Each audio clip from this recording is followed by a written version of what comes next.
Amsterdã 2000. Distribuição Comev. Com o Dr. Paul Negruz. O evangelista trabalha com a igreja local. Versão brasileira Dublamix, Rio. Num domingo pela manhã, uma mãe bate na porta do quarto do filho e diz: "Filho, acorde e vá à igreja." O filho se vira e diz: "Não, mãe, eu não vou à igreja hoje." E a mãe retruca, dizendo que ele deve ir à igreja. O filho então diz ter dois motivos para não ir à igreja. Primeiro, eu não gosto daquelas pessoas. E segundo, elas não gostam de mim. Então a mãe disse que o filho deveria ir à igreja por dois motivos. Primeiro, você tem 42 anos. E segundo, você é o pastor da igreja. O evangelista trabalha com a igreja local.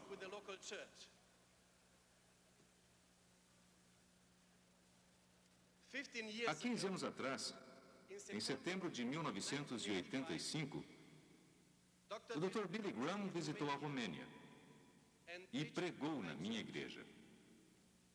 Foi um evento histórico na minha vida e na vida dos crentes da Romênia.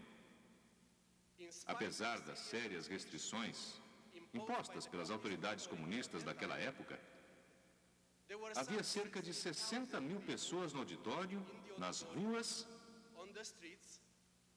e nos telhados dos prédios vizinhos. Tivemos que usar os serviços de todos os nossos diáconos e todos os nossos amplificadores colocados nas árvores e nos prédios ao redor para que as multidões pudessem ouvir a mensagem de salvação em Cristo sobre a cura do cego Bartimeu. Até hoje, ainda temos pessoas que vêm às nossas igrejas para serem batizadas, como resultado daquele evento. São pessoas que estavam entre a multidão naquela noite de setembro e aceitaram a Cristo como Salvador. Depois de anos de lutas e hesitações, elas ainda estão conscientes da decisão que tomaram de seguir a Jesus e finalmente entenderam que devem se unir a uma igreja. De alguma forma, em suas mentes, há uma ligação clara entre a mensagem de salvação e a igreja local. Minha mensagem hoje é sobre o relacionamento do evangelista com a igreja local. Creio que esse tópico tem implicações tanto teológicas como práticas para a igreja contemporânea. Todavia, em vez de uma abordagem sociológica, pragmática e descritiva a esta questão, nesta apresentação eu gostaria de concentrar em alguns aspectos teológicos a respeito da igreja, do evangelismo e do relacionamento entre os dois. Porque creio que uma teologia bíblica clara gera uma prática clara. E tudo deve emergir de um entendimento claro da Bíblia. Essa é a nossa fonte de verdade. Veremos a natureza da igreja, a natureza do evangelismo e como tudo isso se relaciona. Vejamos então a natureza da igreja. Embora a partir do teólogo Schleiermacher, alguns tenham aceitado a ideia de que a igreja é uma sociedade que se origina somente através de ações humanas, livres, e que somente através de tais ações pode continuar a existir. Porém, biblicamente, podemos argumentar que a igreja não é simplesmente uma instituição humana, um nível horizontal, como um sindicato, uma associação de pescadores ou um clube local. Sob o poder e a liderança do Espírito Santo, é bem mais do que isso. A existência da igreja está dinamicamente ligada à existência de Deus, dos homens e do mundo. Usando linguagem do Novo Testamento, podemos afirmar que a igreja é simultaneamente um organismo divino e humano e uma comunidade histórica e escatológica. Vamos explorar mais essa ideia. A igreja é um organismo divino e humano. A dimensão divina da igreja é dada por Cristo, que é o cabeça do corpo, e pelo Espírito Santo, que é a vida do corpo. Portanto, o apóstolo Paulo podia dizer aos Colossenses: ele é a cabeça do corpo, da igreja. Ele é o princípio, o primogênito dentre os mortos, para em todas as coisas ter a primazia. Efésios 4:15. A dimensão humana é constituída por pecadores salvos que são batizados pelo Espírito Santo no corpo como membros. O apóstolo Paulo afirma: ora, vós sois corpo de Cristo e individualmente membros desse corpo. Devido ao fato de que em um só Espírito todos nós fomos batizados em um corpo. A metáfora do corpo ensina a relação entre a cabeça, entre Cristo e os crentes. Num claro contexto eclesiástico e corporativista, e não como crentes isolados ou membros desconjuntados. A fonte de tudo no corpo e de todos os membros do corpo é Cristo, a cabeça e o espírito doador da vida. A glória e a força da igreja estão na cabeça e no espírito. A fraqueza e a debilidade da igreja estão no corpo e em seus membros humanos. Todavia, há uma relação entre o corpo e a cabeça. A cabeça tem um corpo e o corpo precisa de uma cabeça. Mas precisamos salientar que a cabeça e o corpo não compartilham as mesmas prerrogativas. A cabeça é divina, infalível e onipotente, enquanto que os membros do corpo são humanos, falíveis e fracos. Porém, há uma relação dinâmica entre a cabeça, Jesus Cristo, e o corpo, os crentes, individualmente e em conjunto. Todavia, há os que têm a tendência de crer que, uma vez que a igreja é o corpo de Cristo, o que quer que seja verdade a respeito da cabeça, também é verdade a respeito dos membros do corpo em suas estruturas institucionais. O risco de uma abordagem desse tipo seria a de criar um tipo de triunfalismo eclesiástico com consequências dramáticas no campo da prática. Conforme a Bíblia esclarece, a grande verdade da Bíblia, em Cristo, por Cristo e para Cristo, foi substituída por essa gente por, na igreja, pela igreja e para a igreja. Em outras palavras, é fácil assim achar que uma igreja está certa e não precisa estar constantemente em reavaliação. Isso pode significar o seu fim. A analogia do corpo usada no Novo Testamento faz uma distinção clara entre a pessoa de Cristo e o seu corpo, a igreja, declarando que Cristo é o Salvador do corpo, o corpo recebe sustento e unidade da cabeça. O corpo deve crescer e amadurecer em todos os aspectos nele, que é a cabeça. Por outro lado, alguns creem que a igreja é simplesmente uma organização humana voluntária com propósitos religiosos num nível horizontal. Em resultado disso, a igreja não é uma parte essencial da vida cristã. Porém, a Bíblia declara de forma tangível: pertencer a uma igreja local não é uma questão opcional, pois a metáfora do corpo oferece uma dimensão claramente vertical da igreja. Os crentes são, pessoalmente e em conjunto, membros de Cristo. Além disso, a igreja é o instrumento de Cristo neste mundo, e pôs todas as coisas debaixo dos pés, e para ser o cabeça sobre todas as coisas, o deu à igreja, a qual é o seu corpo, a plenitude daquele que a tudo enche em todas as coisas. Os membros servem à cabeça e isso não pode ser modificado. Entender a igreja como um organismo simultaneamente divino e humano oferece uma perspectiva clara e fornece motivação ao evangelismo. Portanto, o evangelismo não é uma obra adicional dada à igreja, mas sim parte do seu modo de ser. Assim sendo, o propósito e a presença da igreja no Novo Testamento no mundo precisa ser evangelista. A igreja existe principalmente para levar glória a Deus e os pecadores não salvos a Cristo no poder do Espírito Santo.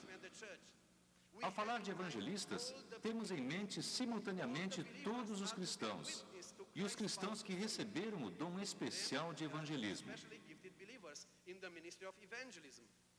Em ambos os sentidos, o evangelista não é, nem pode ser um membro isolado do corpo em seu relacionamento pessoal com Cristo. A Igreja Global precisa estar envolvida na grandiosa tarefa do evangelismo.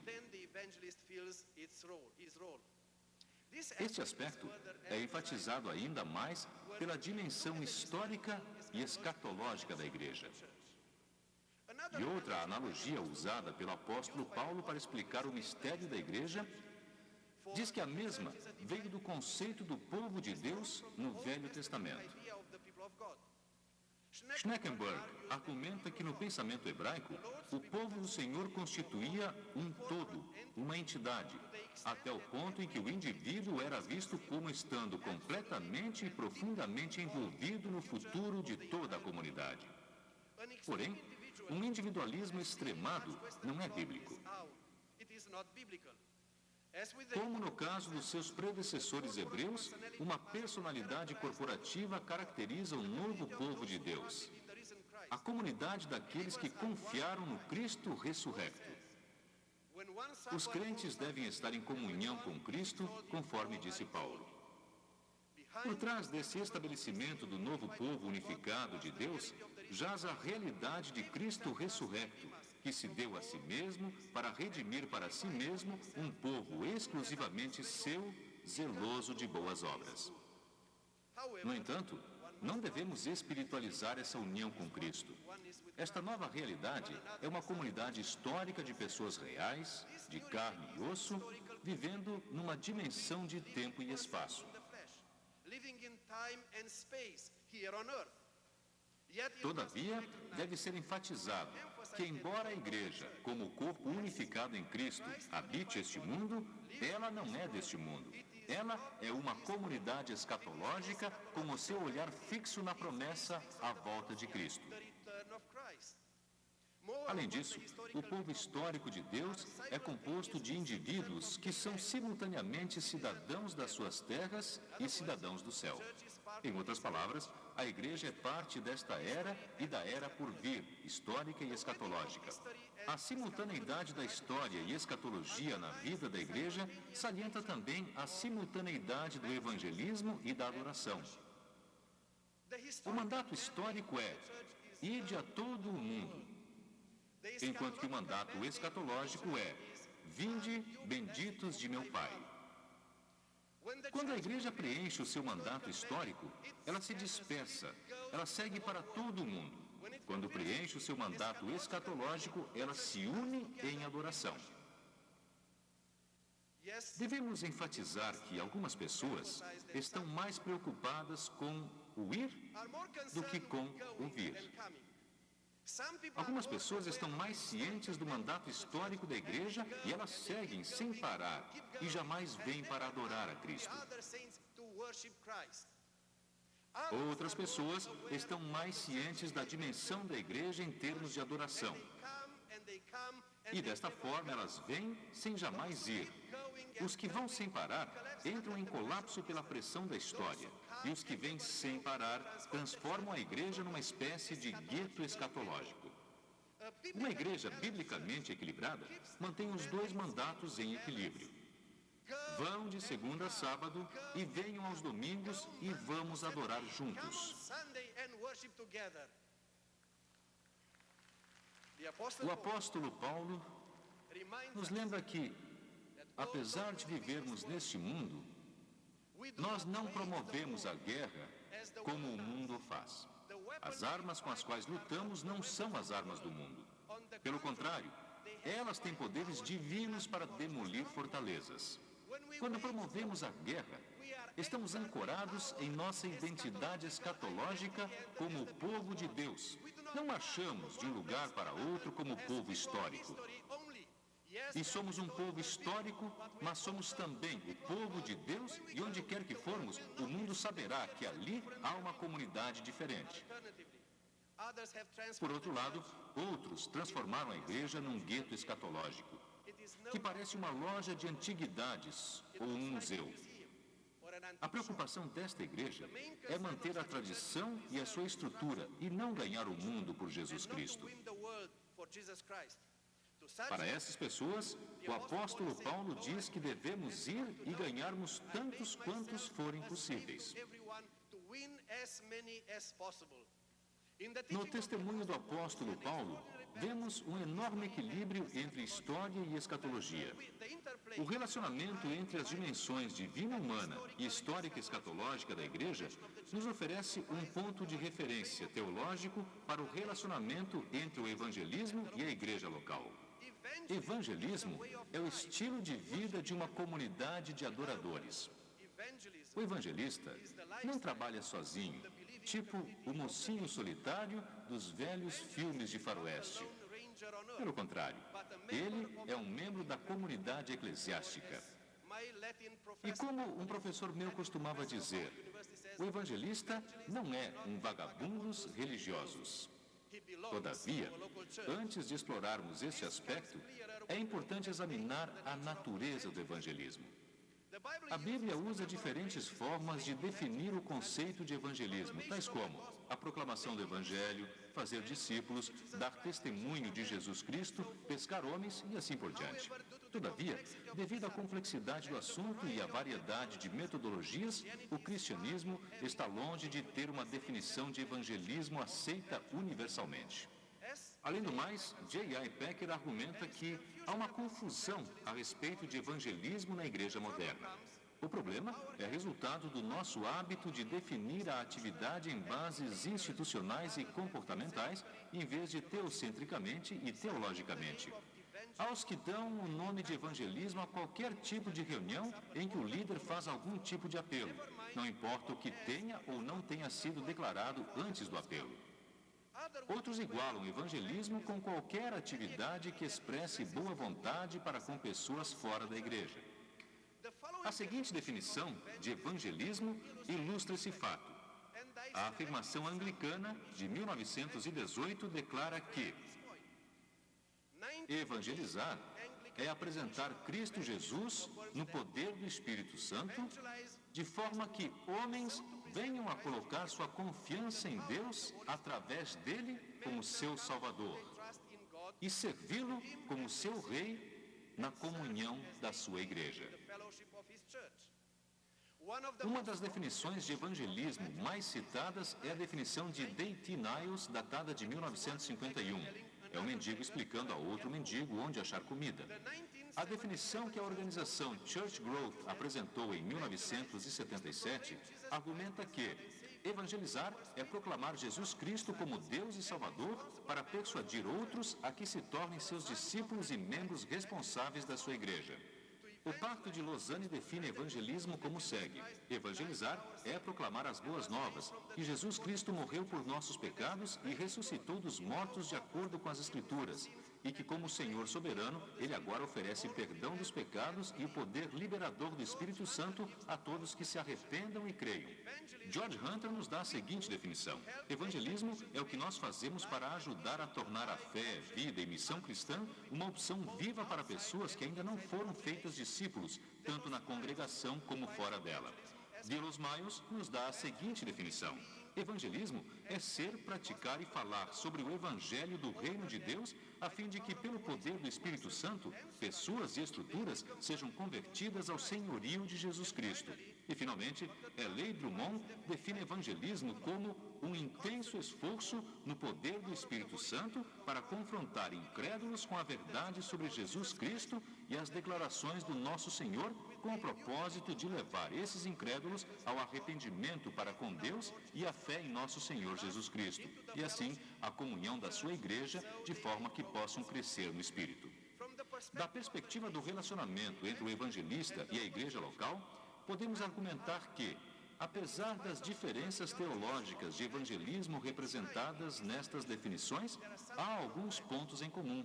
Em primeiro lugar, o papel da igreja local no evangelismo está sendo entendido quase exclusivamente como um lugar ao qual os convertidos devem ser dirigidos para ter comunhão e para serem discipulados após o evangelismo. Em segundo lugar, o evangelismo é definido ou em termos impessoais ou individualistas, não em termos corporativos.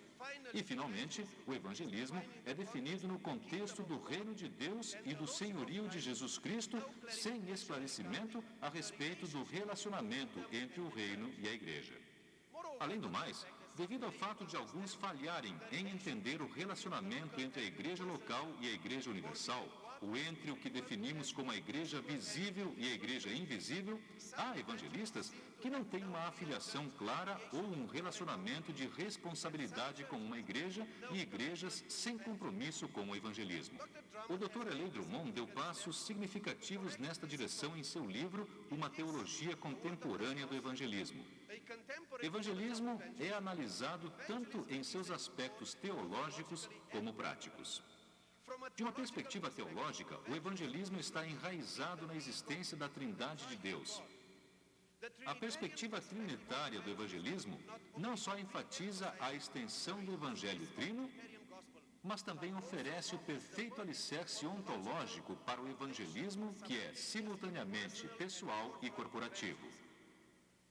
Infelizmente, o Dr. Drummond não estendeu sua definição trina de evangelismo ao povo de Deus, que é chamado simultaneamente ao evangelismo pessoal e corporativo.